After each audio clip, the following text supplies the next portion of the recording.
I think we can move on to presenter number 4, Anish, and his mentor Casey is here. Are you able to say a few words to introduce Anish, Casey? Yes. Hello, everyone. I'm Casey Denham. I'm at NASA Langley Research Center.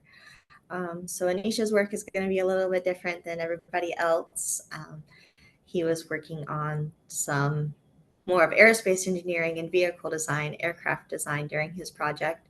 But it was a pleasure getting to work with him this summer. He definitely figured things out on his own, but I think importantly really showed that he knows when to ask for more help. And, we had more meetings, but that kind of advocacy is really great to see. And I'm really excited for him to share his work with you all. Awesome. Anish, would you like to share your own slides, or would you like me to share the screen and you tell me when to go to the next slide? I can share my slides. Okay, go for it. So hi everyone, my name is Anish N3 and I'm an intern at NASA N3. I'm from Fremont, California. I'm 17 years old. My mentor's name is Casey Denham, and I'm working currently on a project with the goal of adjusting an aircraft model NASA has, which currently fits 9 passengers. But after this project, it can fit. It has a total passenger capacity of 9 passengers. What is an aircraft, by the way? An aircraft is an object that flies in the atmosphere between the altitudes or heights of 2,000 to 40,000 feet above the Earth's surface. Aircrafts are used for many purposes, including civilian and military purposes. Aircrafts also are used to transport passengers, cargo, diffuse fires, and perform emergency services operations. For example, it can be used for firefighting, and it can be used by firefighters, and it can be used also for police operations and military operations. Aircrafts are typically powered by a propeller or turbine engine. So, for example, like the Cathay Pacific flights will have a turbine engine. It will be powered by a turbine engine. You'll normally see 2 turbine engines on the connected to the wings. But then a smaller aircraft, which is the aircraft I'm working on, will have a propeller engine. And then those propeller engines are typically powered by octane fuel, or it's just called in technical terms which is called in technical terms, octane fuel. And then that octane fuel is powered by lead or other elements and substances. The main parts of an aircraft are shown above. So basically, I pulled up a diagram of an aircraft, and these are the main parts of an aircraft. They include the vertical stabilizer, horizontal stabilizer, elevator, rudder, ailerons, trim tabs, and flaps, and etc. These main parts of the aircraft help an aircraft fly and stay airborne and perform other aircraft maneuvers. The stabilizers, which have a horizontal and vertical component in them, keep an aircraft stable in its good respective axis from intense amounts of airflow trying to knock the aircraft off its bank angle.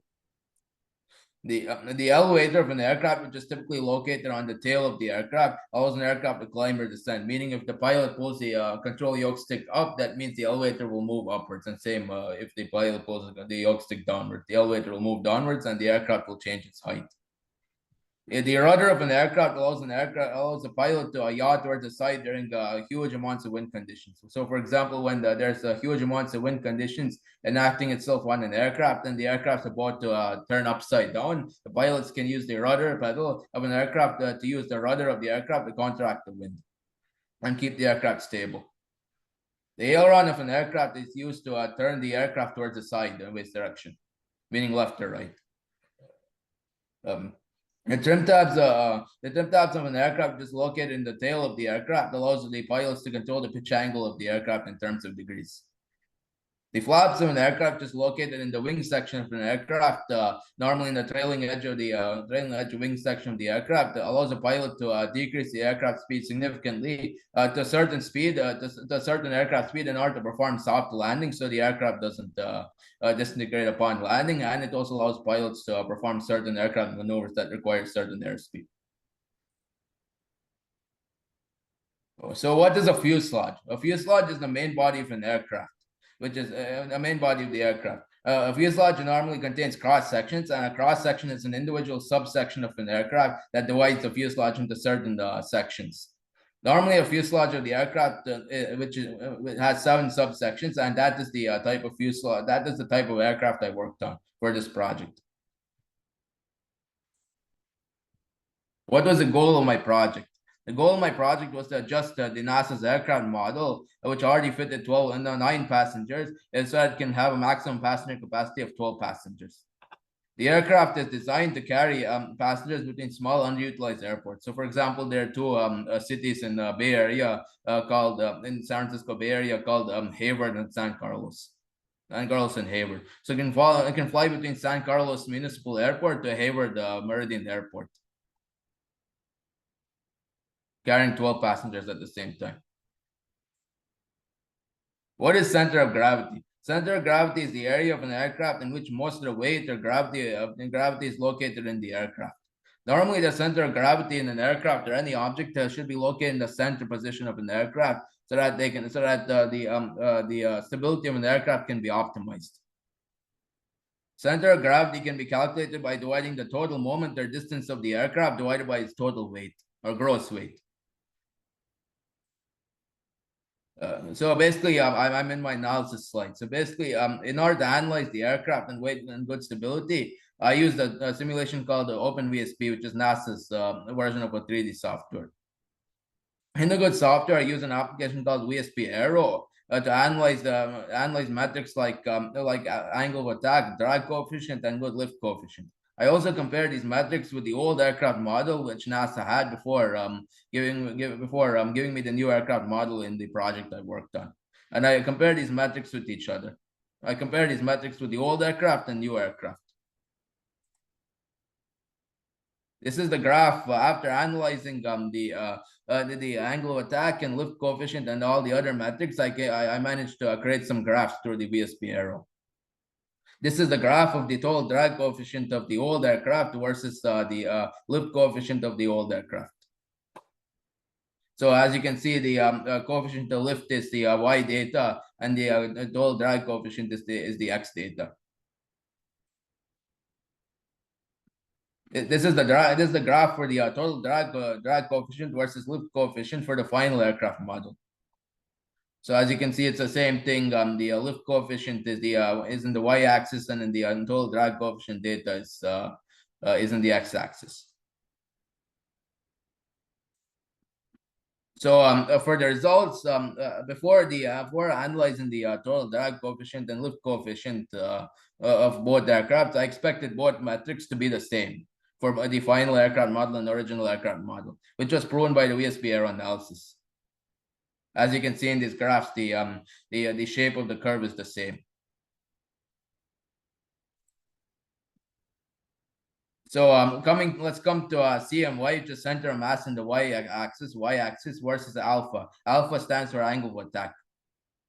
For the original aircraft model, the CMY versus angle of attack for the original aircraft model was this, as shown. A small like curve, like a half parabola. This is the graph for center of mass in the y-axis versus the angle of attack for the final aircraft model.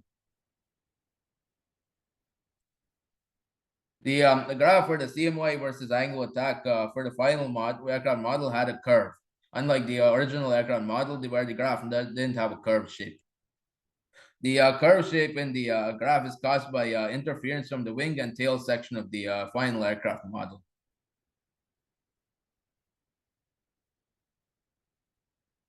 So in conclusion, based on the results of my analysis, I could tell that the angle of attack, lift coefficient, drag coefficient changed between both aircraft models. This matters because thanks to these changes, the aircraft's fuselage got widened to fit more passengers, and its stability and weight increased. I will try to continue working on the project and aircraft model until the end of this month, or until the adjusted aircraft model is complete. NASA should take the project I completed to the point of mass producing these aircraft models. At first, I was having trouble understanding how to use OpenVSP, but after some time, I figured out how to use it, and it became simple how to use it. I would like to thank my mentor, Casey Denham, for guiding me through this project and giving me detailed advice with extreme patience and dedication.